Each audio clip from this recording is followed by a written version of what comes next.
Hello everyone and welcome to This Nintendo Life episode 274.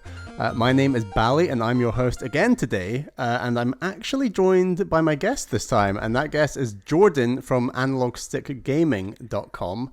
Jordan, how's it going? Very good. We obviously were meant to record previously and I was very ill, so that didn't happen. But I'm happy to be here now and talk about gaming. Great. And hopefully some Nintendo, but you know more about that than I do, so no worries.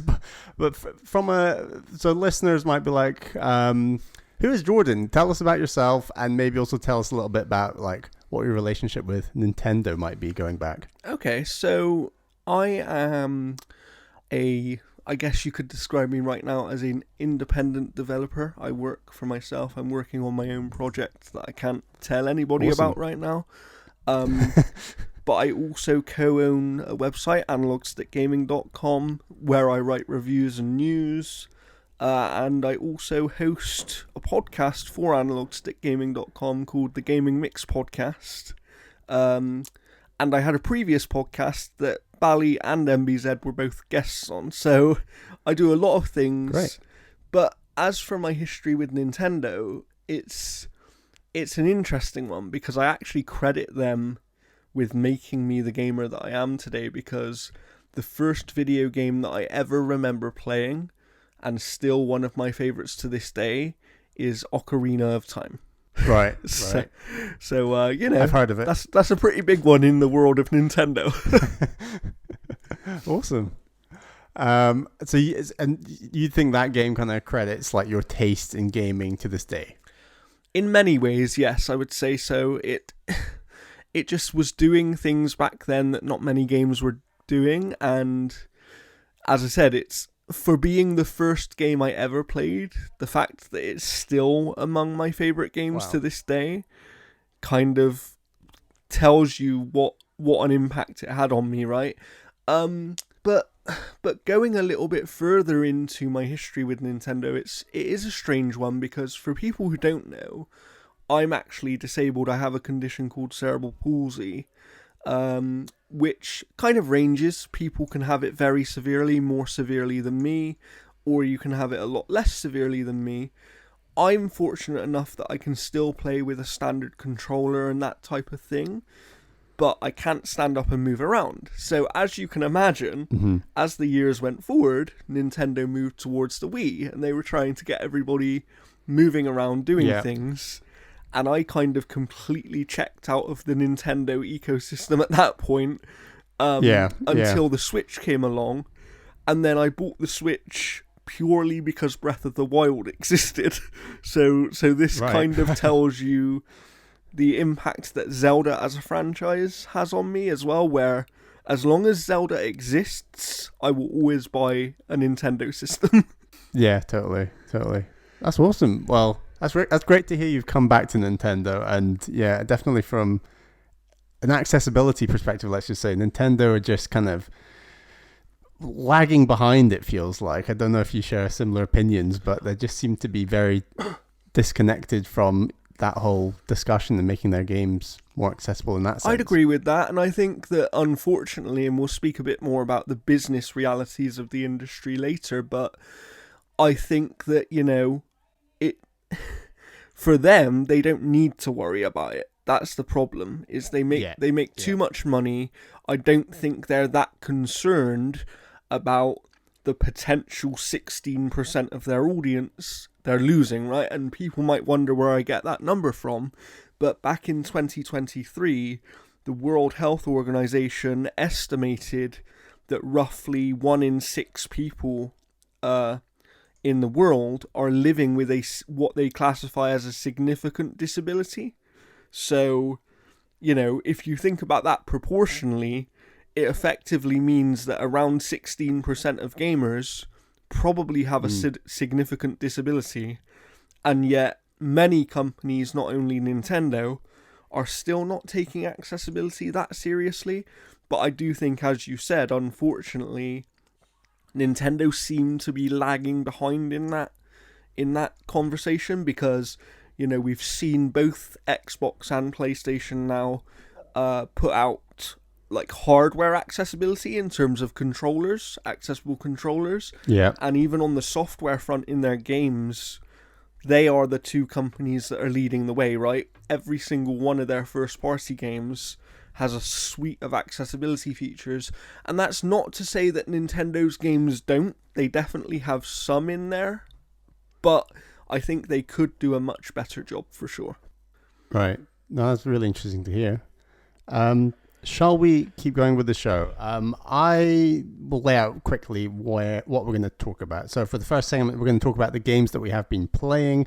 And then, as you alluded to, Jordan, we're going to talk a little bit about the industry. And obviously, we're recording ahead of time, but there's been a lot of news with Microsoft offloading or winding down development studios. So we're going to talk a bit about that and just a wider discussion on the sustainability of the industry more generally. So that's going to be in the second segment. But first, Jordan, do you want to tell us about the games that you've been playing? Yeah, so I have been playing a small game called Another Crab's Treasure. Unfortunately, I haven't been playing it on Switch, but I hear that apparently that version has some issues, which is unfortunate.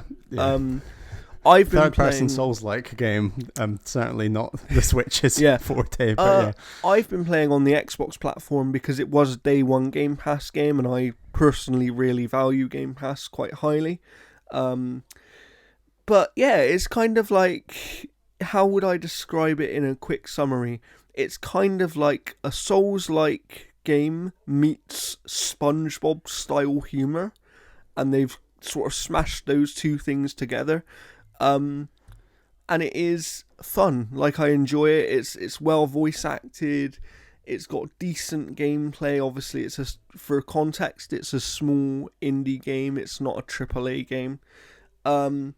It has a fairly unique art style in terms of, for this style of game, I haven't seen a Souls-like game with this type of art style before. And most importantly, it has a hell of a suite of really usable accessibility features. One of the things you can do is make yourself kind of invincible. So if you just want to go around exploring and experience the story, you don't even have to worry about the combat. Another thing you can do at one point is you'll unlock the option to basically turn on a special weapon, which they call the gun, which essentially will deal with any enemy in one shot. So there's another way of doing it as well. But what I really like most of all about this video game is the concept of it, in the sense that you're this little hermit crab whose shell gets taken away, and you have to go on an adventure to basically figure out why it's been taken away and what's happening, right? But as you're going around the world, you'll find different items that you use as your shell to, one, defend yourself, essentially be a shield, but some of them will also have certain abilities attached to them. So there's kind of like a very light Metroidvania element in the game as well. It's really, really interesting. I don't know if I would have paid for the game necessarily, because I'm not actually sure what the price point is. But as a Game Pass game, I would say that if you're someone who, maybe you play on PC or maybe you have an Xbox as well, the musical interlude, used on today's show is from Steamworld Heist, copyright What's your Thunderful history Group, with the Souls-like 2015. genre? You pretty keen? Yes and no. So I've only got into it more recently, in recent years, as it's kind of blown up. Everybody knows about Elden Ring, of course, and Bloodborne before that. But for me, it was actually EA's Jedi franchise that kind of turned me on to that style of game in the first place. Oh, wow, nice. Because I'm a big Star Wars fan, and those games obviously have a massive Metroidvania element as well, which I've always enjoyed in video games. So having that type of combat and that gameplay loop of a Souls-like on top of that was really interesting to me, and I found those games, I haven't finished Survivor yet. I'm still kind of making my way through it because last year was crazy for video games. But having that type of combat without it being quite as punishing as, say, a Bloodborne or an Elden Ring was really interesting. But then on the other front of it, I played 10 hours of Elden Ring the other year, and I found the game a little bit daunting. But one thing I think that game did amazingly, which really made me appreciate the genre more than anything, was the environmental storytelling that they're able to do in this kind of game. Because you can go around a corner and you just never know what you're going to find in Elden Ring. And it can tell you a story. It can be something that's going to bite your head off and, ruin your gameplay experience for a few hours. There can be loads of different things that are going to happen.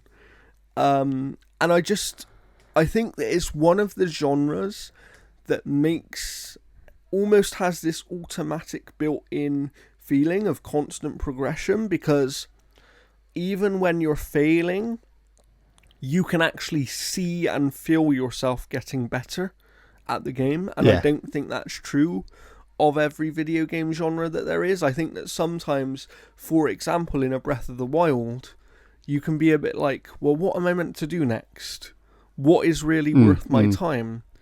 And I think that in a Souls game, everything is worth your time. And that's what I like about the genre, personally. So yeah, I'm like, my only experience really, I mean, yes, I've played both Jedi games. I really enjoyed the first game. I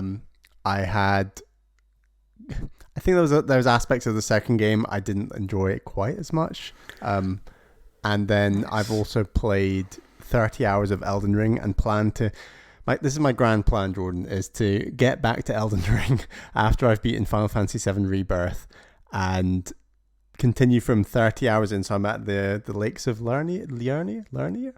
Nice. I didn't even get that far. Oh, really? So yeah, I'm at that point, and my aim is to vaguely attempt to play more of that game before the DLC comes out, and then a dream world to try and beat the whole game and the DLC by the end of the year. But considering the game came out 2 years ago at this point, my progress is slow, but I'm having a great time. I have a lot of respect for that game. I find it incredibly daunting, and I despise the fact you can't pause the game, for example, and stuff like that. So do you know what I despise the most? The fact that the co-op doesn't work very well. Yeah, no, it's just I felt at the time reviewers gave that kind of stuff a bit too much of a pass, where it really impacted my gameplay, where I hate the inability to just pause and look something up, because I have to do a lot of looking up with this game, whether it's I bet just working out how all the systems work, and the game's not very clear. And for Elden Ring fans, that's a lot of the joy, discovering it. But at a certain point, that balance of discovering something versus, okay, I throw in the towel, I just need a bit more explanation as to what I'm meant to be doing and where I'm meant to be going. I needed that. I didn't need it for where I'm meant to be going. I needed it for how the systems work and how the weapons upgrade systems work and some of the class stuff. That makes sense. So that's my experience. I've got a lot of respect, perhaps more than I enjoy those games in the moment, but they're definitely something I want to play more of, but starting with more Elden Ring. Yeah, no, I can appreciate that. I'm kind of the same. I want to play more of, but I just don't know if I'll ever get to it, to be honest. Yeah, they're very long, daunting. When I've got a free quick half hour or something before bed, I'm really not feeling Elden Ring right now. It's one of those games that is just so daunting. And I think that's what's really cool about a game like another Crab's Treasure is I can't really think of another Souls-like that is a bit more lighthearted and a very different art style. And like you were saying, SpongeBob SquarePants, that's just such a great, because one aspect of Elden Ring that is daunting for me, and I'm a big scaredy cat, is it is a bit dark and gruesome and gory and creepy. And if I was playing a game like, say, another Crab's Treasure, it'll have, I'm sure it's got the quick resume functionality on Xbox, right?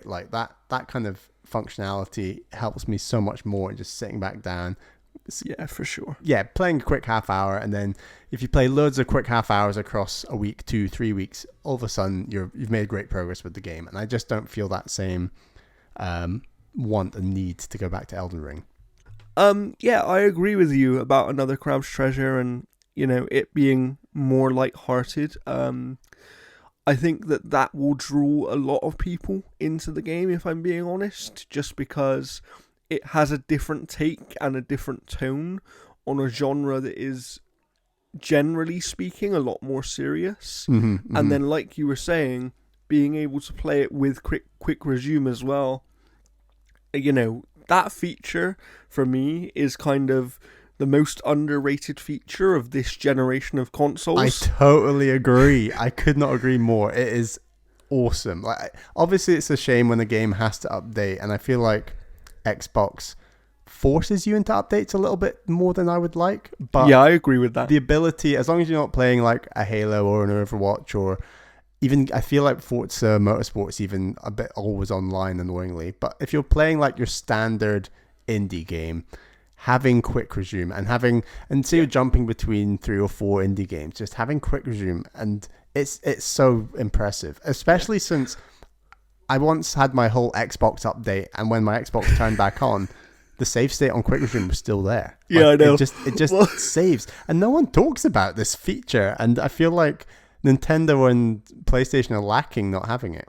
I had a friend of mine who actually had a game, I can't remember what it was, it might have even been something I'm going to talk about shortly, but he had a game that was held in quick resume for like 18 months, and it still worked. Wow. So, I do think this feature is vastly under-talked about. I'd like to see it on every console, personally, because I do own all the consoles. Yeah.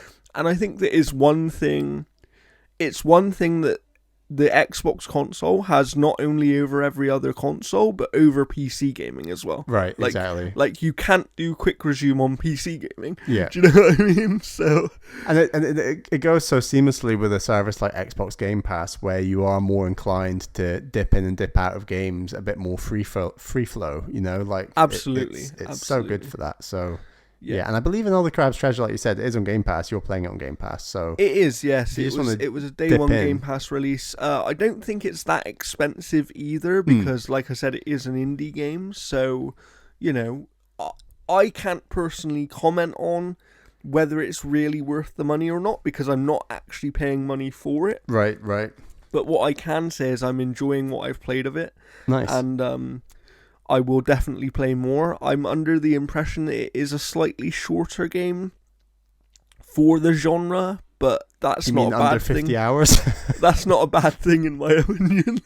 So yeah, I'm keen to get back to it, but I'm just a very busy person and don't have as much time to game these days as I used to. Well, that's awesome. You're having a good time with Another Crab's Treasure. It's definitely one of those games, if I had more time, I'd definitely give it a go. But I would almost feel guilty not playing more Elden Ring first, when I know that that's the thing I'm meant to be getting back to. But in a world where I suddenly play all the Souls games and I'm just craving that bit more, like Another Crab's Treasure is probably, like you say, a slightly shorter, more accessible one that I just want to jump into quicker. Yeah. It almost sounds like perfect for someone such as yourself, because I know that, similar to me, you probably don't get as much time to game these days as you used to have a few years ago. Right. And, that makes a huge difference, right? And being able to easily jump in and out of a game as well is something that makes a huge difference. I'm pretty sure that you do have Game Pass, right? Yes, so it's not going to cost you any money, right? If you chose to try out the game. But I must admit, I'm one of those cheapskates who kind of stops Game Pass in between game releases sometimes. Like that sort of makes sense though, because I'm waiting for Hellblade 2, then I'm jumping back on. That's coming very shortly, so maybe soon. Now is the time. But it's also a shame that it does sound like Another Crab's Treasure doesn't run too well on Switch, because I feel like Switch would be the perfect platform for that kind of game. It's an indie game, and indie games do well on Switch.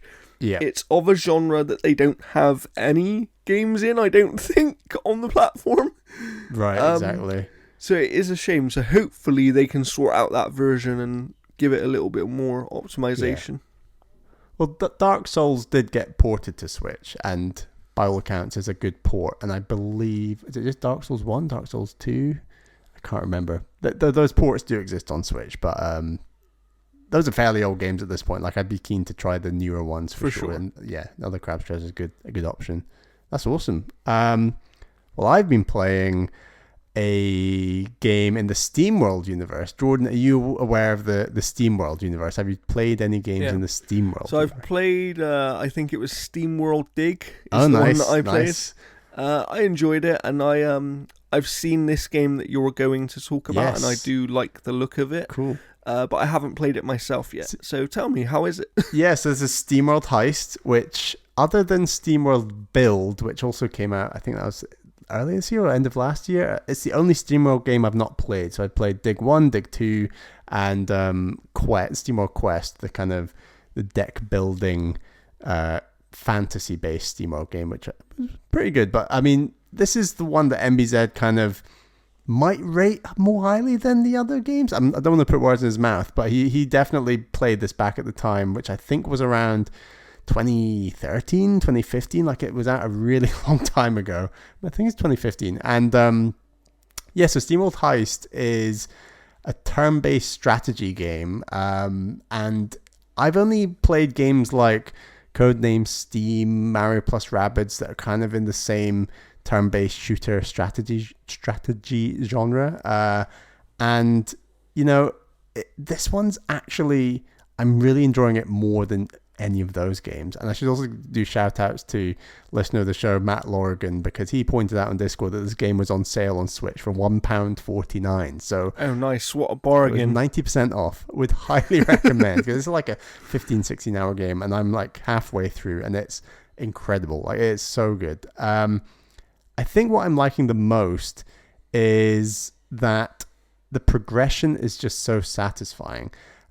It's one of those things where you're gaining a few different things each combat sections, and each combat skirmish, as it were, is very short. Like, each one's maybe 10 minutes long max, and they have like a difficulty setting in a way where you might think, because each mission is so short, if I fail on the mission, I'll just reset the mission and keep going. The game on the standard difficulty, I think the standard difficulty is actually called hard, or is it called expert? I can't remember. It's not called normal, it's called something a bit more tricky. So I'm playing on that difficulty, which is, it's not easy, but I'm enjoying that level. And because the missions are so short, you would think they'd allow you to reset and retry the mission, and they don't. They will say, if you press retry on this mission, you will lose this much water, and water is the standard currency in this game. So I like that it's that little bit tougher, and that's kind of what I'm enjoying alongside the progression, because every single combat encounter, you're gaining water, which is the currency, and with that currency you can go to shops, buy weapons, and then all the weapons are kind of tiered. So you got tier 1 up through 5. I'm currently on them. I assume the tiers go all the way up to 8, 9, 10. And then you also gain items through chests. So those are often, like grenades that can go on your character, or new guns, this kind of thing. And then you also gain experience points. And this is where I really prefer this game to, say, Mario plus Rabbids or Codename Steam, is there is a real RPG base to this, where you have a set of characters, and you're only bringing 1 to 4 characters per mission. Most of the missions so far have been 3 characters, but there are a few that are 4, and there's even some that are 2, and there's even some that are like just you bring 1 character. And what's so great is that these characters are leveling up, and each character has a different class. So when they're leveling up, so for example, I'm really crutching on, just trying to get the name right, I'm crutching on like the main guy, Piper. Like, she is my sniper. She just has everything. She's now level 7 or 8, and this is something about me, Jordan. I like to turtle in games. I like to stand back. I don't like MBZ. He's the guy, and this always happens when we're playing co-op together. He charges into situations head first, and I'm always the one sitting back. And this is exactly how we play games like Hades, for example. He's the one who just uses the sword, gets up in the face. Me and you sound very, very similar in the way that we play. I love to just be at the back, take my time. You're at the back as well. There we go. Yes, fellow turtler. So I love to. I'm just a bow and arrow person. Like I love standing back. So yeah, Piper is great for those sniping shots, standing back. You've got some really good snipers that, similar to Luigi in Mario plus Rabbids, you get benefits by not moving your character, that kind of thing. And then that combined with my tank Bogdan, he's got like this massive bomb that he can use once per mission. He's got great armor that damages enemies when they attack him. He's also got boosted melee himself, so he can attack back. He also has this incredible ability where he can go invincible for a single turn and attract all enemy fire on him for 1 turn per skirmish. So I'm just really enjoying like all these abilities they're gaining through level ups. Like it makes it feel a lot more rewarding, and you don't want to just focus on 1 or 2 characters, because when you do those skirmishes that have 3 or 4 characters, you don't want your 3rd and 4th character to be completely underleveled. So there's that, and they're trying to encourage you to rotate characters, which I'm really enjoying as well. Yeah. And it's just really, really well designed. It sounds like it. It sounds like they've done, a very good job with kind of giving you a reason to sort of try different characters and definitely do different things. And it sounds really interesting. And for the price that you got it for, I think, you can't complain too much. I genuinely, I know I'm only halfway, and I'm sure the end of the game will completely kick my ass, and there's a chance that I get soured on the experience. I hope not, but I think this is my favorite SteamWorld game that I've played, and I'm wow. We are both really big fans on this podcast of the SteamWorld series, but I think SteamWorld Heist is the best. And I must admit, I got extra hype for this game because SteamWorld Heist 2 is coming out in August, and like that's kind of why I think they did like a big SteamWorld sale that's on in promotion of SteamWorld Heist 2.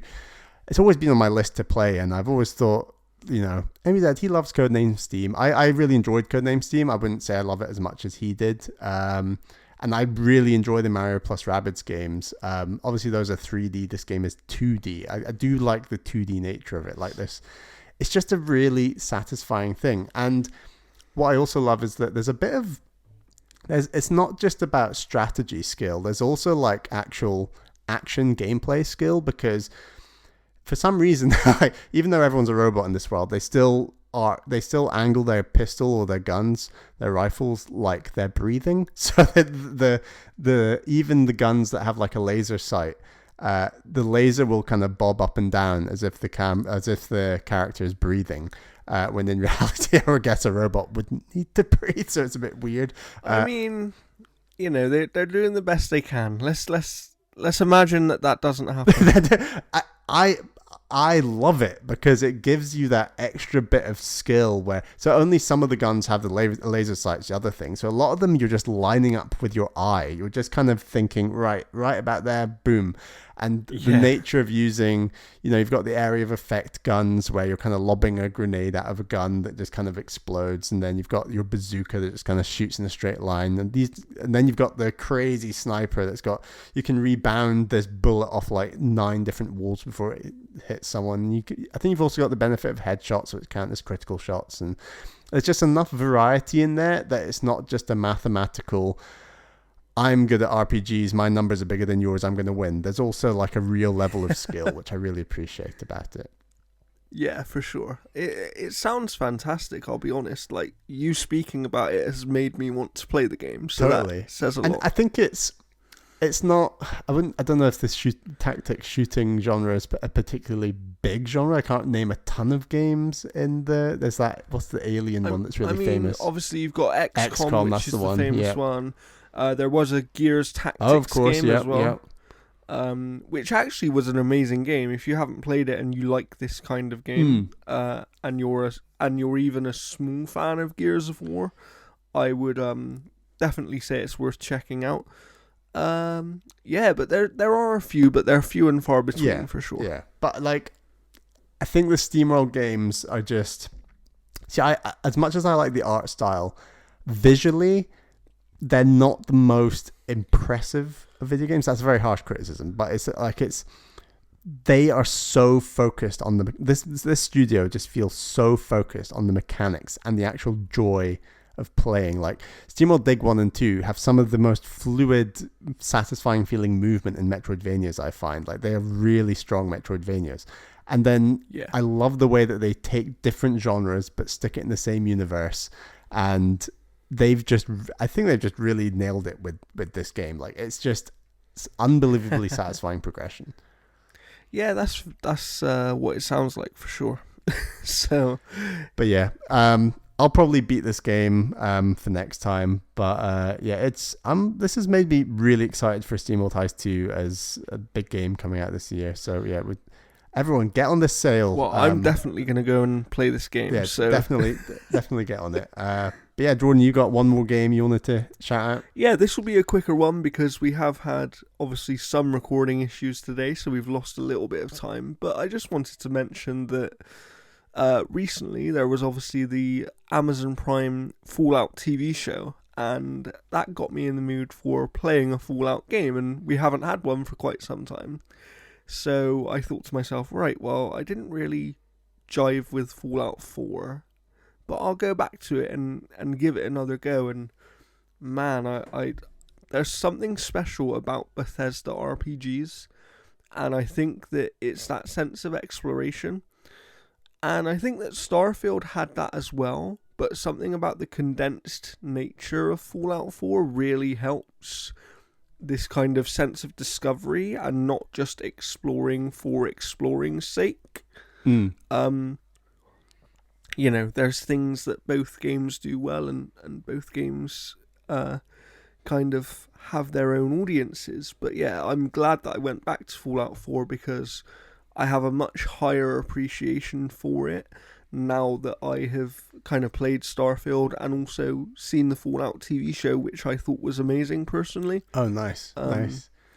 Yeah, and I'll continue to play some of that, but all in all, I just really want a new Fallout game. I don't know if I don't think I'm alone in that camp. I think there's now a very big joint cry from the audience saying we need more Fallout, and we can talk about Bethesda and Microsoft and their issues in the next segment, but feels like they've slightly missed an open goal there. If you think about the amount of criticism that Sony and Naughty Dog got for having, what was it, Last of Us Part 1 remastered, a remake I should say, out in time ready for the TV show, and everyone sort of said, why have you got that come out at this time? And and obviously they're just cashing in on the money. But you think if some sort of Fallout remake or Fallout package or collection came out in line with the show, it would have been an easy gimme for a lot of fans. Yeah, for sure. I agree. We did, for those that have been paying attention, there was a leak previously which suggested that there is meant to be a Fallout 3 remaster coming at some point, and potentially this year. So it'll be interesting to see if they have that. Right, nice. But as we kind of move on to the next segment as well, I wonder if some of the things going on over at Microsoft and Bethesda are actually a result of people over there looking and sort of thinking, do you know what? Maybe we need to focus more on our well-known IPs and the IPs that people really want. So it's going to be interesting to see what the future holds for the Fallout franchise for sure. No, definitely. Well, thanks for that, Jordan. I think that wraps up all the games that we've been playing at the moment. But as you alluded to, we're going to talk more about this in the second segment. So don't go anywhere. We will both be right back.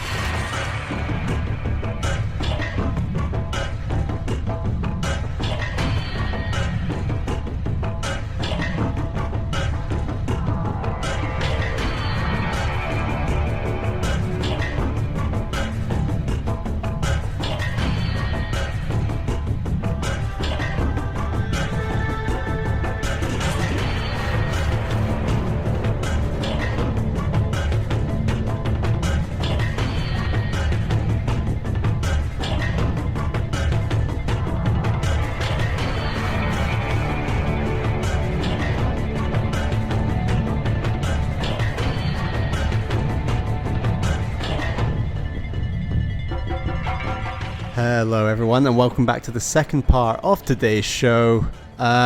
We're going to talk a bit about the sustainability of the games industry, and obviously this episode is coming out on May 20th. We're recording currently Wednesday, May the 8th. So there's been a lot of news recently about Bethesda, Microsoft, Xbox. They've shut down a number of studios, including Arcane Austin, which make Redfall, and Tango Gameworks, which make Hi-Fi Rush.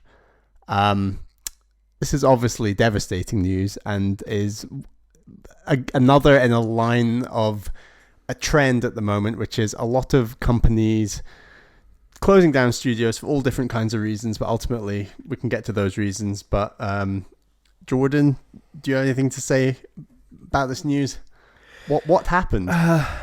Yeah, so this is a really sad day, look, and I would say this, first of all, I want to say that this isn't a console warring thing. I would say this if it was any company making these kind of cuts and these kind of decisions. This sucks, and as someone who, has been a AAA developer in the past and worked with some of these bigger companies, it always sucks when this sort of stuff happens. I think that there is a little bit of a misconception about what exactly is going on, because from my understanding, although they've technically closed 4 studios, 2 of the studios they've closed are actually being merged into one of their existing studios. So therefore, they're only really closing 2 studios. It's a very weird situation over there at Microsoft. And Arcane and Tango, the 2 that are closing. Yeah, so okay. Arcane Austin and Tango are the 2 that seem to be fully closing. For people who don't know those studios, obviously Arcane Austin most recently made Redfall, and that didn't pan out how they had hoped, I'm sure. There's a lot of reasons for that, and things that happen with that game that you can kind of look into. Obviously Tango made Hi-Fi Rush, which was one of the big successes from last year, and probably the kind of most popular Xbox first-party game in quite some time. And I think that's why people find that decision in particular to be an odd one. Definitely. Just because, you've just closed down the studio that made your highest rated game outside of Forza in the last decade. And yes, okay, it wasn't the biggest sales success, but, how much of a metric is sales for you when Game Pass is your driver? So it's a really odd situation. I think that,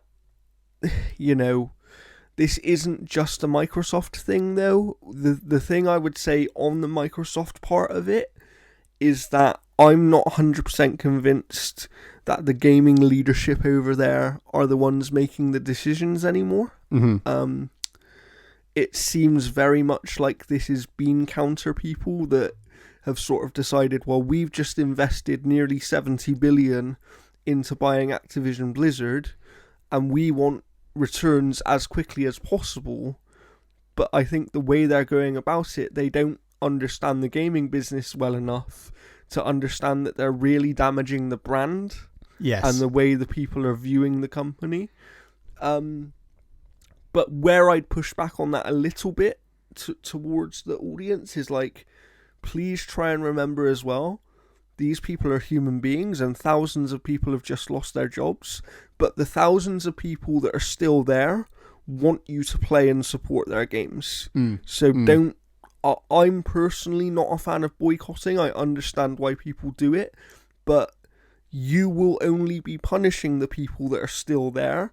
And let's be realistic, you could potentially, if a boycott was serious enough of Microsoft stuff, you could potentially cost other studios the fact that they're open right now. If one of their games comes out and it doesn't do very well just because you're boycotting because, it's Microsoft, you might then find that studio being closed down in a year's time. So don't do that, personally, I would say.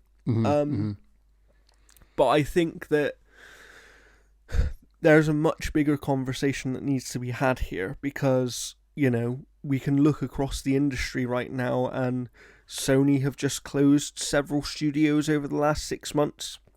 Perhaps most famously, PlayStation's London studio, who were mostly working on VR games these days, but they had previously been on kind of full-on AAA games in past generations as well. They were a long, historic studio. I think they were around for about 30 years. There's that famous picture of like Jim Ryan visited the studio, and then 2 weeks later they got the notice to say they were closing down. And that's a historic studio. I think that I could be wrong because I can't remember exactly every studio, but I'm pretty sure that Sony have also closed 4 studios in the last year or so. I can't remember them off the top of my head, but you're right. And they've also, you know, not only closed studios, but we're seeing projects cancelled across the board, which also costs people their jobs. Let's remember that as well. Yeah, definitely. So what we're seeing at the minute, and I can't speak to Nintendo specifically, but what we seem to be seeing across the industry is mass uncertainty about where the industry is going, because the console market isn't growing anymore. And I think that things need to change, unless your name is Nintendo, perhaps. And that's resulting in some very weird decisions, because these businesses are scared, right? And in order to maintain the level of income they're used to from gaming, they are doing things they wouldn't normally do. And I just, I think we've seen something like an average of somewhere between 8 and 10% of gaming workforces being cut, which is thousands and thousands of people. You know, we're 5 months into this year now, 2024, and we've already seen more people in the gaming industry lose their jobs than in the entirety of last year. Yeah. So it's crazy at the moment, personally. I think what's especially hard to swallow from a Microsoft Xbox perspective is that 2 points. One, Microsoft are bigger than Sony and Nintendo. They are the biggest company. While yes, they have the smallest platform in terms of Xbox and console sales and that audience, they're still, like, I think Adam Boyes tweeted just the other day, like, Microsoft posted $21.9 billion profit in the latest financial earnings report. Yeah. And overall, as a company, it's crazy, right? The amount of money they make, they shouldn't need to do this. And I think if you compare the closures of, say, Arcane and Tango to London Studio, for example, like, Microsoft just bought Bethesda, and they just bought Activision Blizzard. It's like, when they bought the bowl of fruit, as it were, the pitch was, we now have all these new studios working on all these new games, and they're all important to us. But the reality was, actually, we're just going to take the biggest, juiciest bits of fruit in the fruit bowl and discard the fruit that is still very nice and is tasty, but is not as big as the biggest, juiciest bit of fruit. And I think that's the difficult bit that's hard to swallow, is that Microsoft, more so than Sony or Nintendo, have pitched the point that these new studios that they're acquiring, whether that be in Activision Blizzard or Bethesda studios, are really important and a big part of the Microsoft brand. So people who dream about, I think it was Paris on Kind of Funny, he was pointing out, like, he dreams that one of the Microsoft studios, like Rare or someone else, makes, you know, a brand new Banjo-Kazooie game, and he just doesn't feel like that dream feels further now than it did before. The idea of one of these Microsoft studios doing a new IP, not a new IP, I mean, Banjo's not a new IP, but taking a gamble, doing something new, doing something a bit different. Doing something that isn't a guaranteed success, that's not a first-person shooter or a sports game or, you know, a third-person story-driven Last of Us style sort of game. And I think it was also Thomas Mahler, who's the boss at Moon Studios, tweeted just the other day, to everyone who's been pestering me for years about why we didn't allow Moon Studios to get acquired by a big publisher, that's why. So it's this idea that what did look like, for example, when who makes Psychonauts again? Double Fine. Double Fine. So when like Double Fine got bought, Microsoft was seen as a bit of like the savior of a game like Psychonauts 2. Like they were the big company that came with all the money. And the weird thing is, in that case, Double Fine themselves have confirmed that Microsoft essentially were. Like, they did actually give them more money. Exactly. And more time to, spend on the game and add things that they previously were going to have to cut. So that was why people had so much promise, I think, about all of these situations. Yeah. Because it was like, oh, you're actually doing the right thing. And maybe some of us misjudged you. Totally. And now it's kind of gone the other way again, right? And there was pitched that like all these games, regardless of how much they sell or not, ultimately they're all providing different gaming experiences, which I definitely stand by. I do stand by like Microsoft just have this great collection of games that all do very different genre style things, where I'd argue Sony are a bit more lean towards, the third person story driven Uncharted Last of Us style game. I love that Microsoft are more diverse in that sense, but that diversity was part of the brand, but towards Game Pass. It was like, you can pay this one-off, this monthly cost will get you access to everything from Hellblade to Forza to Gears of War to Halo to cool new stuff, new IP that shadow drops and is an amazing Game of the Year contender game, Hi-Fi Rush, but actually removing Hi-Fi Rush from that group, and like, we're not going to get a Hi-Fi Rush 2 now, I expect, at least not from Tango Gameworks. Like it's just it goes against everything that they've been building to at this point, and it in a really sort of capitalist awful way. If I can add something as well, just Go while ahead. we're speaking about this, because I've just checked Twitter and I've seen, because Jason Schreier was the one who broke the news about these studios being closed initially, and he's just kind of put something on Twitter, which is Microsoft and Xbox are not done cutting costs.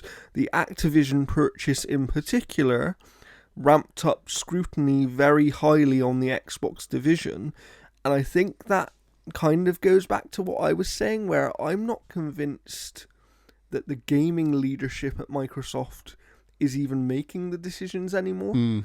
And the head of Moon Studios, the guy that you were talking about earlier, Thomas Mahler, he actually made a tweet today which essentially was saying something to that effect, which was, people have to remember that Xbox is a part of a much bigger business, and the people who lead Xbox aren't necessarily the ones making these decisions. They may not have wanted to close these studios. They may have even had a completely different direction they wanted to go with all of this stuff.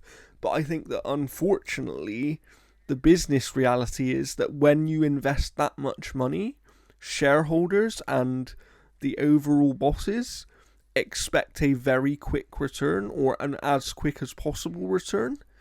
And unfortunately, the only way to do that for Xbox is probably to do what they're doing, which is, let's not take risks. Let's focus on games that we know are going to make money, or kind of force people into our subscription service. Let's take Call of Duty as an example, right?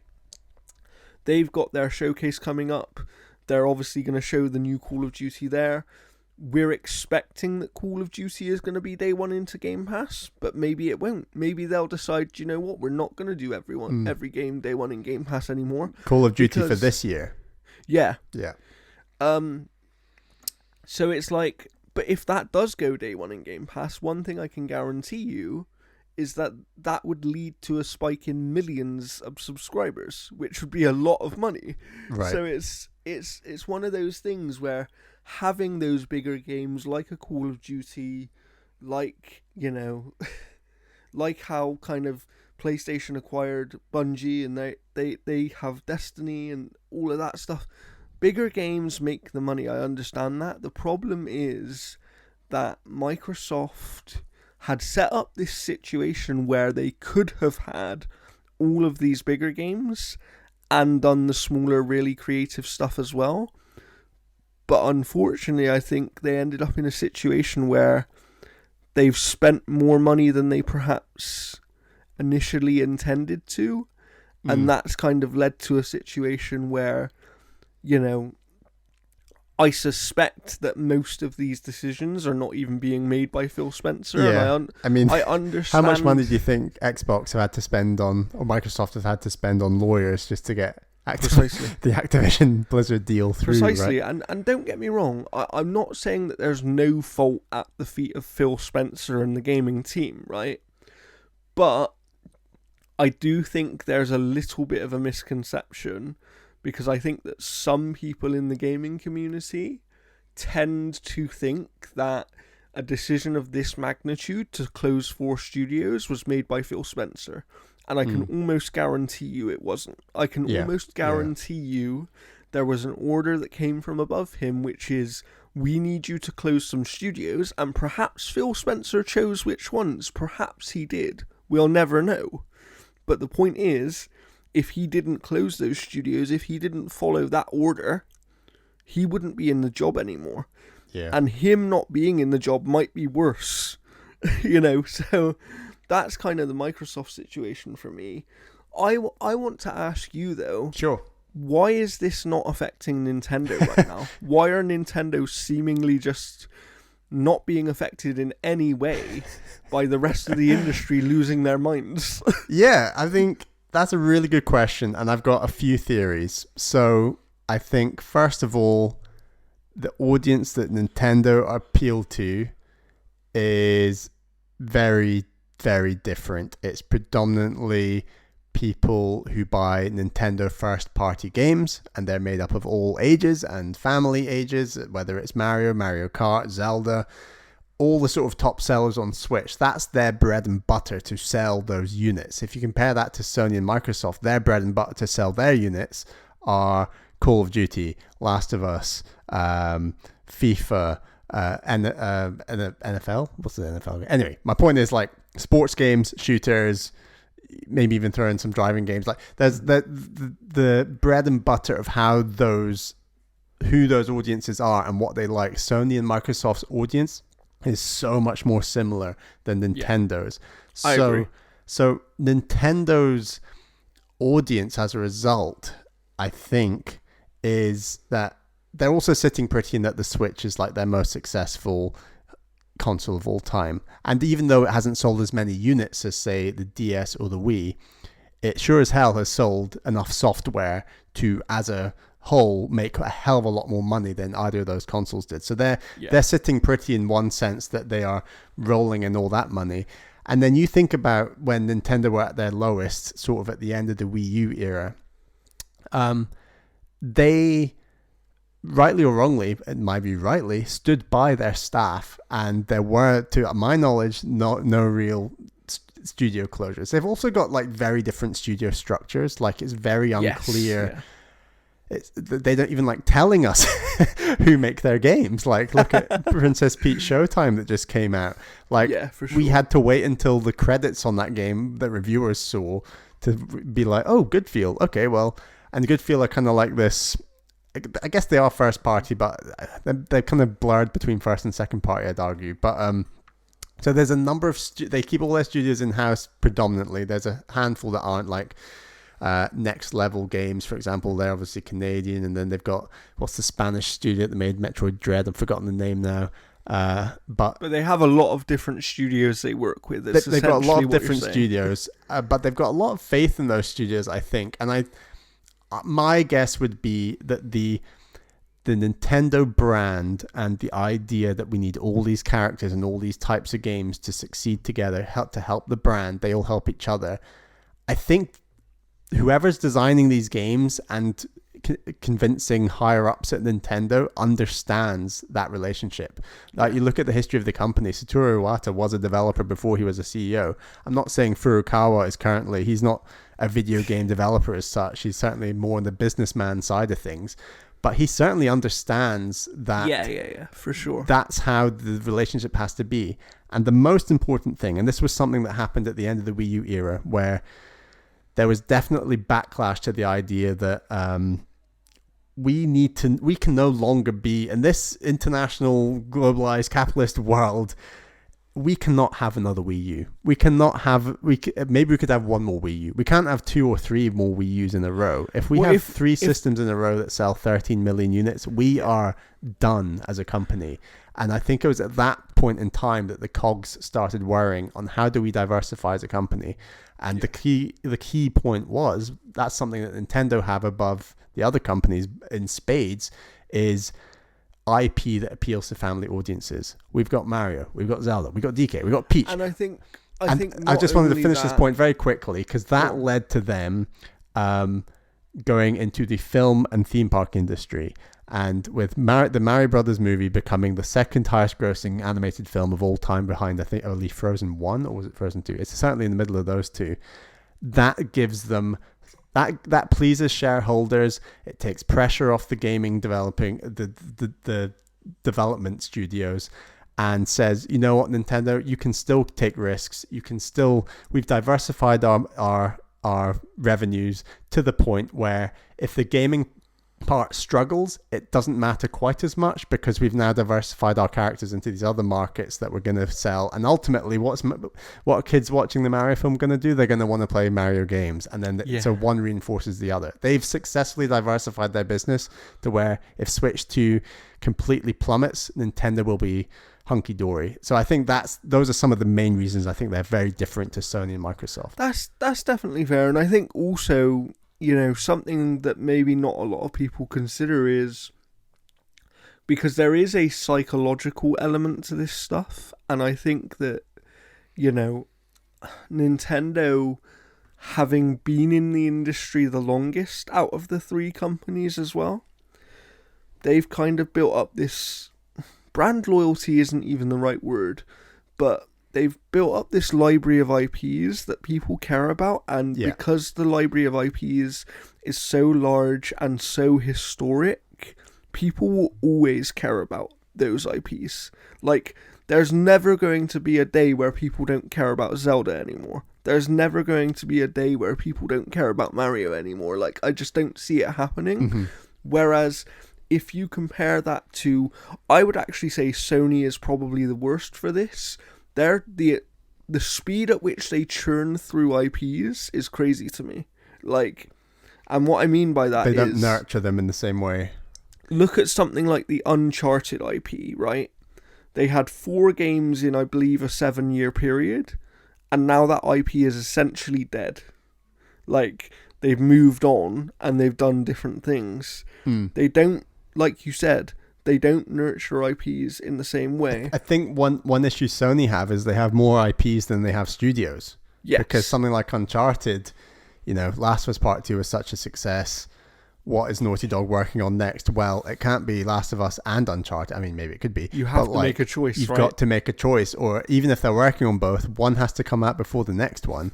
So, yeah, you're right. And then, so Nintendo, to compare, they've got the Mario team, and that's what I think Nintendo do is they drag people in from different teams at different points. They're like, right, you might have been working on Zelda before, but now we're just going to get you to help Odyssey get over the line, and then you're going to go back to Tears of the Kingdom. You know, there's that. I think that's why I believe they have their development studios so close together and they're so integrated, in that they know how to organize, and they've done this so successfully in Switch era. They know how to organize their development studios to get out the IP where you're getting 2 or 3 or 4 big first-party games every single year. And actually 2024 is a kind of an exception. And you can understand why. They've got the Switch 2 coming next year, most likely. And yes, they've got Princess Peach Showtime and that diving game that's just come out and flomped. So it's an exception to the rule, but you understand that their development studios are working incredibly hard. Yes. Getting ready for that launch, and that's the important thing to investors for sure. There is also one thing I think that Nintendo do that the others could really benefit from, because I want to make some points about Xbox and PlayStation in a moment, but one thing I think they could really learn from what Nintendo do, and many of the public might not even be aware of this, but Nintendo will actually develop a game and then hold it back if they don't need it yet. Right, yeah. So if they know that they don't, you know, oh, we don't really need this game right now. Let's wait until we have a little slump, or let's wait until we have a gap in the timeline, and then push this thing in there to help us a little bit.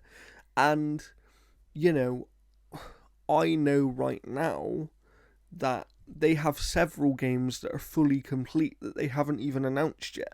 Like, right. It's just the way they develop things. It's the way that they've always worked. And it's the way they'll continue to work. And I think that Sony and Xbox and Microsoft could benefit from doing the same sort of thing. I think Sony might struggle, but Microsoft, with the amount of studios they have, could quite easily, you know, develop 1, 2, 3, 4 games and just have in their back pocket. I think the problem that Microsoft might have with that is that they've built up this thing where they've gone down the subscription service route, which I actually think was the right route for them because it sets them apart, it makes them look different, but it also requires such a level of content that it's almost impossible to get to without the mass investment they've had. And with that mass investment comes all the issues they're having right now. Right. So it's kind of this thing of all of these companies, I think, are just trying to do things very differently. And the industry is massively changing right now. And some of that is to do with all these cuts. But I think that there is also a wider conversation to be had about how, you know, PlayStation seem to be sticking with the very much traditional model. Yeah. Like, as much as they can, they're going to stick with that and then do some day one PC stuff, I'd imagine, over the next few years. We saw it with Helldivers 2, and we've seen the controversy with that recently. But I think that, you know, Xbox, there's a lot of concerns over the future of their hardware. But I think the reality is that Xbox have around 30 million people that buy their consoles, right? We've never seen, in the history of gaming, other than Sega, who were cost money with the Dreamcast as a result of piracy, we've never seen a console manufacturer that sells more than 10 million consoles who's pulled out of the console market. And I don't see Microsoft doing it. Like, when they've got an audience which is still 30 plus million people, definitely, that's a big audience. You've got a box that does quick resume and the PC doesn't. You've got to buy that box, right? And not only that, but let's be honest, I don't know how close attention you pay to things that Phil Spencer says, but one of the things he's been talking about recently is like, oh, you know, I want to open up the Xbox platform. I want to try and get Steam on Xbox. I want to try and get Epic Store on Xbox. And if they can essentially make Xbox a very plug-and-play version of a PC, I actually think there's an audience there that they could capture that the other two companies aren't even aware exists. Like, there is a space for Xbox as a hardware platform. I think that people are just struggling to see that right now because they're making some odd decisions and they're doing things that we've never seen a hardware manufacturer do before, right? Like, can you imagine if Nintendo one day said, oh, do you know what? We're actually going to start releasing some of our games on Xbox. Like, yeah, we're going to release Tears of the Kingdom on Xbox. You see, I think the wild thing is, I genuinely believe in my heart of hearts that doesn't even cross their mind. Like, I precisely, think I think there's this view, and you know, famously, like when Nintendo employees have been interviewed in the past, like they don't reference like other games that they're playing on other consoles. It's just not. And obviously, but I believe they are playing games on other consoles. I'm not saying they don't. I'm just saying that it's such company policy to not talk about the opposition, as it were, in that way, that it's just... I think they don't care, right? I think that's the thing, is they don't care. They're focused on themselves.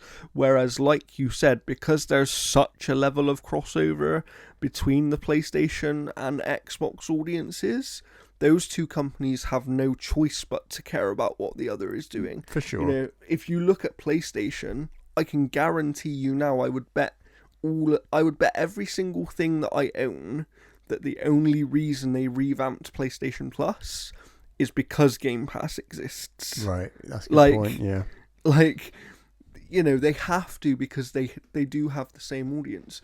Obviously, I think that Xbox as a platform is in a really weird position, because they did lose. They lost the rise of the digital market, right? They lost the generation where everybody built up their digital libraries, even though, oddly, in hindsight, they were the ones that were right about the direction of the industry. They just tried to push it too quickly and people weren't ready for it. Yeah. And that always makes me laugh, because it kind of shows that if you're too quick on things, even if you're right, people will make a massive pushback on it. And I wonder whether the same sort of thing is happening right now, where people are assuming, oh, just because they're releasing a few games on PlayStation and they'll probably continue to release some more on PlayStation, that must mean that the hardware for Xbox is pointless from now on. And it's like, no, that's not what it means. It just means they're doing business differently than you're used to. Yes. And I think, you know, it's going to be interesting to see where the industry is in a few years, because lots of different things are going to affect the industry. And even Nintendo, when that Switch 2 comes out, they are going to have a massive positive impact on the industry, not only on themselves. Yeah. Because they're going to bring money into the industry, which then makes other companies invest more money.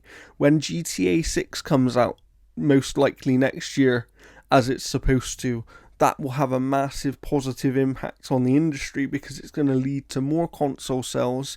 It's going to lead to masses and masses of game sales, making loads of money, more jobs available for people. And then, you know, the current rumours are that maybe Xbox is planning their next hardware for 2026. And it's kind of like, well, if they are, that's going to be interesting, because we're hearing a lot of reports that maybe one of those pieces of hardware is a handheld. And I wonder, you know, if they're making the move into the more handheld space, it's going to be interesting to see how that goes, just because Nintendo is obviously the king of that space, right? But going back to what you said earlier about their games, part of that is just because people love their games, and the attach rate of Nintendo exclusives to console compared to consoles sold is much higher than any other platform. You know, I think I saw the other day that one of the Mario games had sold like 70 million copies, and the Switch is on 140 million consoles sold, or whatever it is. Mario and it's like, Kart well, 8 Deluxe. that means that 1 in 2 people effectively own that game. Yeah. And you don't see that on any exclusive on any other console. No, exactly. It's a very different thing. Even Spider-Man, which is the best-selling PlayStation exclusive of all time, right, only has like a 1 in 6 attach rate. 1 in 6 people that own a PlayStation own Spider-Man. Yeah. And that's their best-selling game of all time for a first-party exclusive. Yeah, totally. And that goes back to what I was saying, like, about how Sony and Microsoft, they rely a lot more on, you know, the CODs, the FIFAs, these types of games. And like Absolutely. I said, Nintendo, they rely on their first-party software doing well. Absolutely. And I think that that's why we see them making the decisions they're making, right? Because they just don't... I look at it this way. One of the things we saw with this Bethesda news of these studios closing was that apparently Matt Booty, in an internal email, said something to the effect of, and I'm paraphrasing here, but it was something like, we're making these we're making these cuts as a way of reallocating resources towards our bigger franchises and our bigger studios. And it's almost like, you know, that is almost word for word exactly what the Sony CEO said 2 months ago when they made some studio cuts. And he basically said, yeah, we're cancelling these projects and we're closing these studios because we want to concentrate on the things that we know are successful for us. Yeah. And it's like, I think that that's the problem, is because the console market isn't growing, the only market in gaming that is growing in terms of traditional gaming, if you like, because most people don't include mobile in that conversation, but in terms of traditional gaming, the only market that's growing is PC. And the reason PC is growing is because it's quickly becoming the place where you can potentially play everything. Yes. Right? I am interested to see how PlayStation moving towards PC, and Xbox have obviously been doing PC day one for a while. I wonder whether there ever is going to be a time where Nintendo feel like they have to, because from the outside looking in on Nintendo, I do think they don't really care about what anybody else does. But there are also times where I think that once everyone does something, they sort of then feel like they have to. I've said this a few times on the show, where Nintendo occasionally get dragged kicking and screaming into modernity, and the rumors of the Switch 2 having a 4K dock, for example. Like, I think if Nintendo had their way, we'd all still have 1080p TVs, and the Switch 2 would come out in 1080p. But they are, as you say, there are external pressures, unfortunately for Nintendo, that say actually the data shows most people buying the Switch are now 4K TV owners. We should really have the dock for the Switch 2 to be 4K, and so that's the reason that things like that eventually do affect Nintendo. I mean, I'll be honest, that's the most exciting thing about the future of the industry right now, is I can't wait to see what the Switch 2 is, just because I think there's a lot of lessons they can learn from the original Switch, and while something like the Steam Deck isn't the biggest competitor, I think what the Steam Deck did do is it kind of proved that there is an audience for higher end handheld devices. Yes.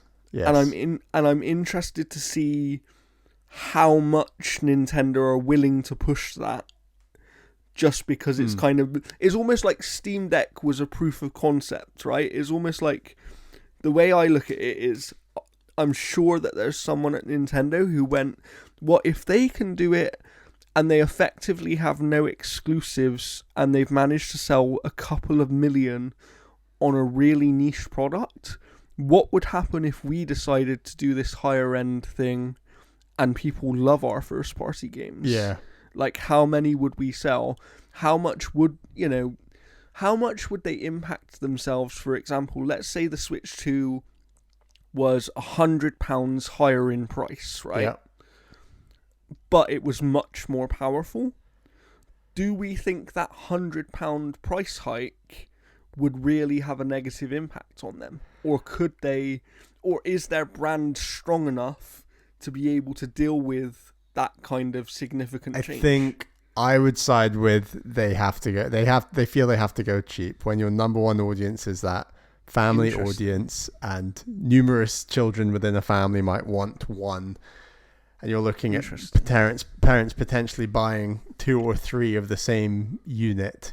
That's true. They're always going to side with the cheaper thing because everyone wants to play Mario Kart. It's that's kind of true. I didn't consider that part. Right, and because Mario Kart, to your example earlier, is like their number one selling thing, and then after that you've got Breath of the Wild, Tears of the Kingdom, Mario Odyssey, Smash Brothers Ultimate. Like, there's a lot of multiplayer games in there as well. The need for multiple family members to have a Switch 2, I think, will be their number one goal.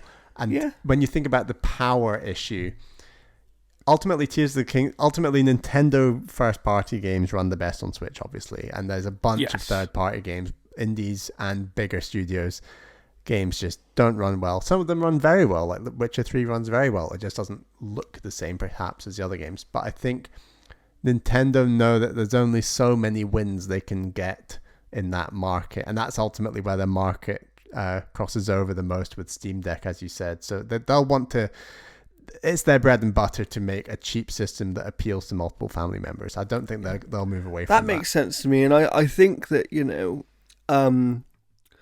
the other thing is, because they're successful, they're probably not willing to take the risk of, like, why would we raise the price significantly and do a more powerful machine, which might help us find an even bigger audience, but actually could put a lot of people off at the same time. It's kind of like that risk versus reward calculation, right?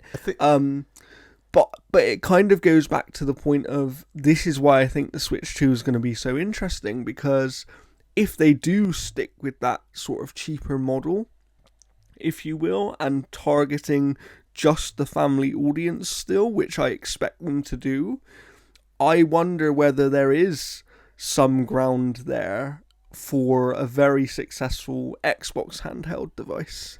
I think there's definitely a market, and I think to your point on what does it take for Nintendo to make a more powerful system, I think if the Steam Deck sold 30, 40, 50 million units, I think at that point Nintendo would be like, hey, there's actually maybe those numbers might, I say this hypothetically, the Steam Deck hypothetically could sell 100 million units and Nintendo still wouldn't bat an eyelid.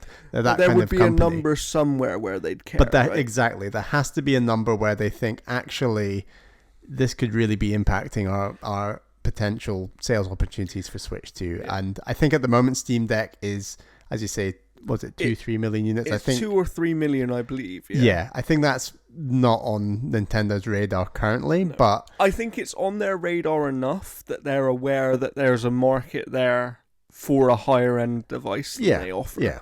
But I don't think it's on, I'm going to be interested if, like I said, if Xbox go down this route of a handheld, because let's be honest, if they do a handheld which has native Game Pass support, and you're getting kind of the Xbox first party slate on there as well, and one of the things that was talked about is like potentially some sort of cross compatibility with the console, so you could still buy a traditional console and you could literally stop playing on your console and essentially quick resume on your handheld device.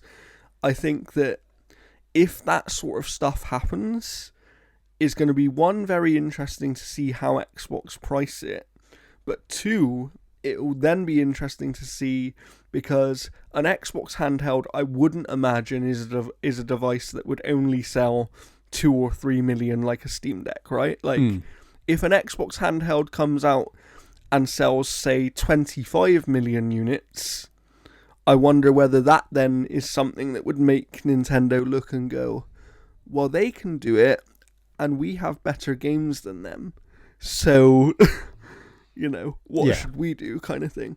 It's going to be really interesting to see. I think that ultimately the industry right now is a very scary place, and that's the problem, but I don't want people to lose sight of the fact that there is a lot of positivity still.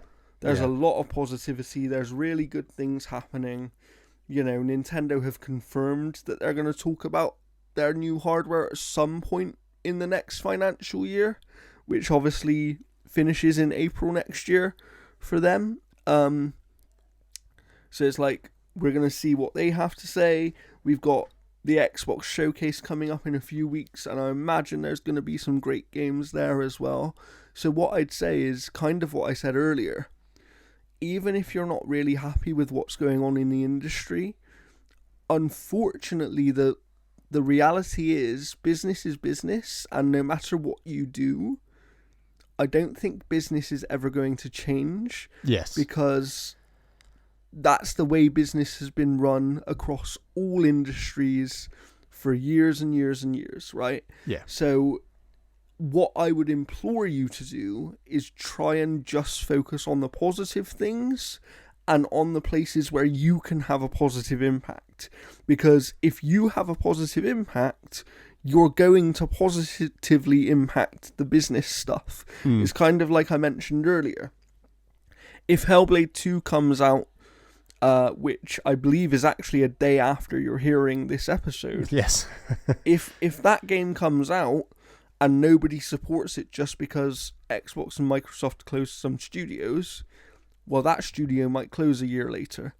But if that game comes out and people support it because they want to play it, and they just forget about the business side of Microsoft and Xbox, and just concentrate on the game, and kind of supporting the creative people that have poured years of their life into making this video game, you may then have a massive positive impact.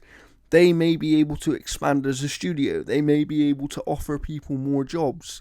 Hell, if it does really, really well, Microsoft might turn around and be like, do you know what? We can actually open up another studio. We can take some more creative risks. But if these smaller creative titles from these bigger companies are not supported in the same way that Hi-Fi Rush maybe wasn't supported as much as they would have liked, then this is the end result, unfortunately, because it's business. And I don't think that Nintendo would be that different. I'm not saying Nintendo don't have faith in their studios and that they allow their studios to kind of make a mistake here and there, but when it comes down to it, if something came out that was really bad, I think there would be a significant change in direction for the studio or something like that, right? So yeah. If they brought out a game that's only selling 10,000 copies, for example, I don't think that's going to do... There's going to be some meetings there about what they need to do. No, for sure. And I know a lot of our discussion's been on kind of unit sales and this sort of thing.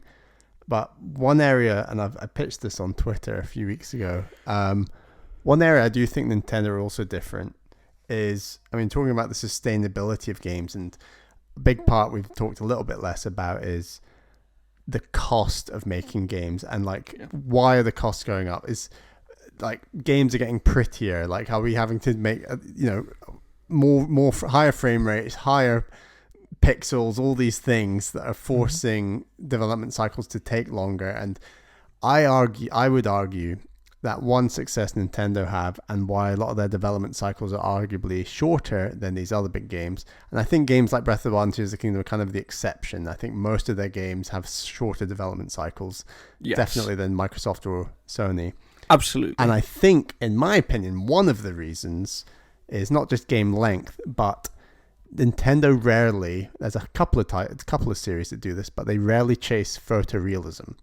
And I would argue that if we can make, and this is part of the reason I think it's such a shame that Tango Gameworks shut down with Hi-Fi Rush, is that I think if we as an industry can make shorter, less photorealistic games, these could help development cycles. These could help, ultimately longer development cycles means a higher cost, because obviously people work on games, people need paid. So if you can have shorter development cycles with games that veer away from photorealism, like Hi-Fi Rush, I think it's a great example. I also don't think it's a coincidence that Tango Gameworks is a Japanese studio, and that's obviously like Nintendo.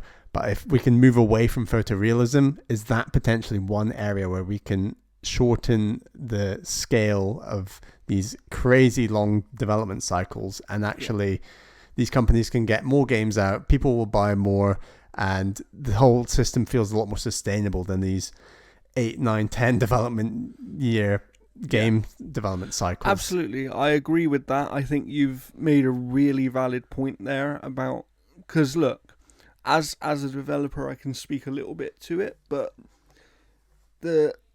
when you're aiming for realism, especially if you have made a game that has a lot of motion captured cutscenes, for example, that stuff is going to significantly increase the cost of your video game. Yeah. Right? Like, it just is. What I would say, and this isn't to push back on your point, but it's just to add some additional context, is even Nintendo, even their development cycles have become longer, because that's just the nature of video games these days. But so dev cycles will always become longer when the ambition becomes greater, right? And if the ambition isn't becoming greater all the time, and we're not striving to make new steps and do new amazing things, then what's the point, right? So they have to have that ambition. But there are ways to balance it out, as you're suggesting, which is like, you don't have to have every single game be this massive photorealistic thing. But Sony do. That's part of, I mean, barring Ratchet and Clank and Astro, they really go for it. They do, and that's why their games cost north of $200 million. Right. You know, So there is a massive problem there, and I think that's one of the things I have really liked about Xbox as well, because I actually think in the way that, at least over the Phil Spencer years, the way that Xbox have approached making their games hasn't been that different to what Nintendo do. And what I mean by that is, it's kind of like, yeah, we have to do certain things to compete with Sony, but let's also have a higher variety, and let's do unique, interesting things. Something like Pentiment, right, which was a smaller game from Obsidian. Definitely, yeah. An amazing game, very, very different, and I guarantee you, comparatively to most other games, very cheap to make. Like, I'm not saying it was a cheap video game, it still cost a lot of money, but comparative to a lot of games you'd think of from even Obsidian themselves, that game was a cheap game. Something like Hi-Fi Rush would have been still expensive, but it would have been significantly cheaper than even something like Hellblade, right? And that's definitely what I want to see. And MBZ shares this opinion as well, that we both just want, obviously we all want a more sustainable industry, but, and I actually enjoy photorealism, I think, slightly more than MBZ, so I don't want to put words in his mouth, but I think we both want more interesting art styles that, you know, we obviously both love Ori games and these kinds of games, and, you know, epic, you know, industry defining games in our view don't have to be photorealistic. And I think for many at Sony and arguably Xbox, it is. They do. I mean, look, Hellblade 2 is about to come out, right? Yes. Hellblade 2 is a smaller game in scope, so it wouldn't have been as expensive as, for example, a Horizon Forbidden West, but it still would have been fairly expensive. Yeah. And they used that as their kind of flagship for the console. It was, this is how these consoles, because their whole selling point for their consoles has always been, and it's true of Sony and Microsoft, it's always been, you get these new consoles because the games will look better and perform better. Yeah. But the problem is chasing that having to look better. The only real way to do that is realism. Because in stylized art, some stylized games of today do look better than stylized games of 20 years ago, but that art ages differently. Yeah. And it doesn't, you know, there's not as big of a gap between like a Mario game of today and a Mario game 20 years ago as there would be between, let's say, a Metal Gear Solid game that released 20 years ago and a Metal Gear Solid game that might release next year or something, you know? Yeah. It's and that's hard because that significantly increases costs. I think there's another thing that really could help the industry, and I'm actually kind of working on an article for this right now, but I mentioned it a bit earlier, and this will be kind of where I end the episode from my perspective, is that accessibility can actually really help the sustainability of the video game industry. Because right now we see studios and publishers spending $200+ million on games, right? And many of those games still don't have accessibility. But I guarantee you, based on, and I spoke about this number earlier, the 16%, the 1 in 6 people who have a significant disability, based on that number, if your game has no accessibility, you're losing potentially a maximum of 16% additional sales. Yeah. Right? So if you allocate even 5% of your development budget towards accessibility instead, proportionally, you could make a lot more money than you already make. Like, there's a case to be had that having accessibility in your game will actually make you money, not cost you money. But the reason a lot of these studios don't do accessibility is because they say that it costs too much money to develop and implement. Right. And it's like, it does cost a lot of money. I'm not saying it doesn't. It costs money, it costs time, it costs resources. But you're hurting yourself because you're cutting off such a significant portion of your audience. Because let's be realistic as well. that number of people with significant disability is around 16%. But it's not only people with significant disabilities that need accessibility features to play a game. Yeah. And so the percentage of your audience you're potentially cutting off by not having accessibility features is huge. And I think that the industry hasn't really looked at that stuff yet, and we spoke about how Nintendo's behind on that stuff and all that kind of thing. But it's like, I do wonder if there was something put in place where games had to be accessible, I wonder how much of an impact that would have on the industry and whether it would be negative or positive. Because I think right now it comes across to me like either a lot of studios and publishers either don't care, don't even think about it, or just don't think it's worth the money doing. But the stats suggest different. And for sure, from a sustainability point of view, the other thing about accessibility is if your game's accessible, people are more likely to play it for longer, because who's to say, Bally, you're here right now, something could happen to you in 10 years' time, and you might need accessibility features to play a game, right? Totally, yeah.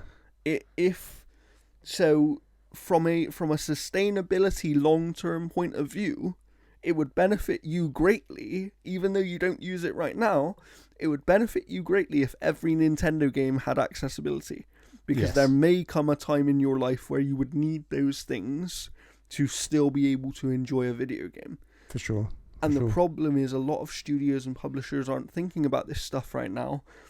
But that's the problem with the entire industry about everything, because the business people are so short-sighted and they don't think long-term.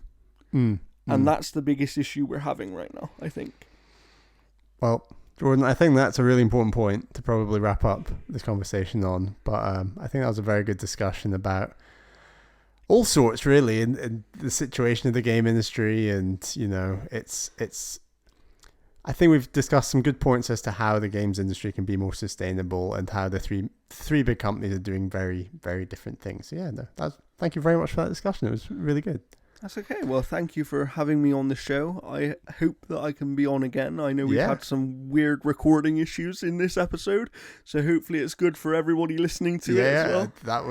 We got through them. Hopefully it all edits together seamlessly. I've very much enjoyed it. Obviously, if you've liked hearing me speak about these kind of things, please come over and check my podcast out. You can see my writing as well on analogstickgaming.com.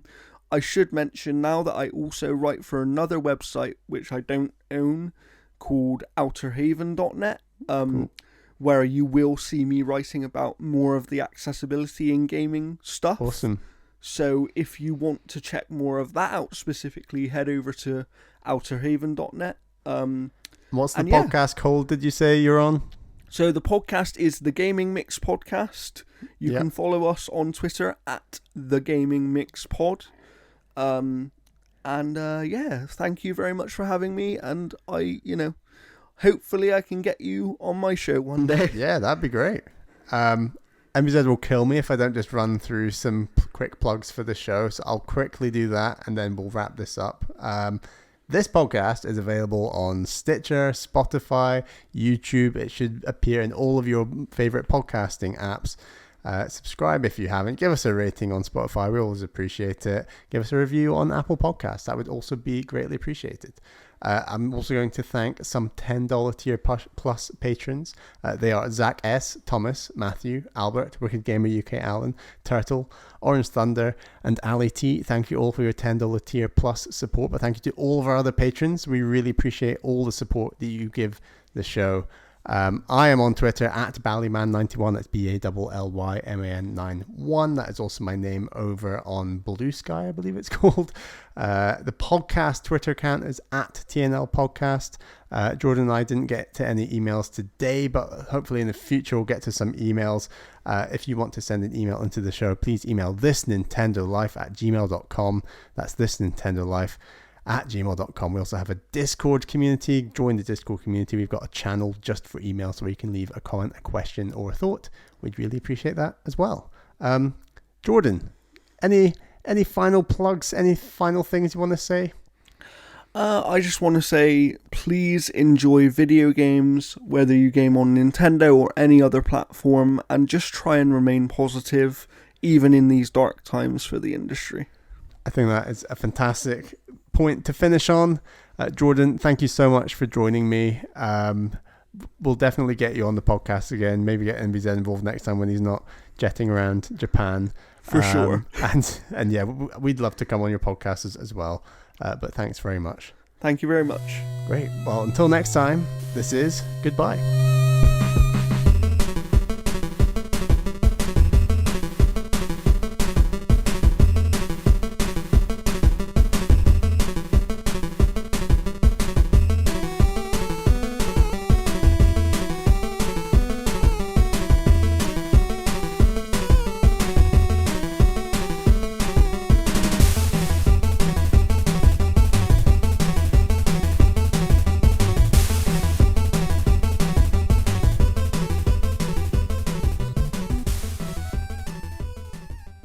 The musical interlude used on today's show is from Steamworld Heist, copyright Thunderful Group 2015.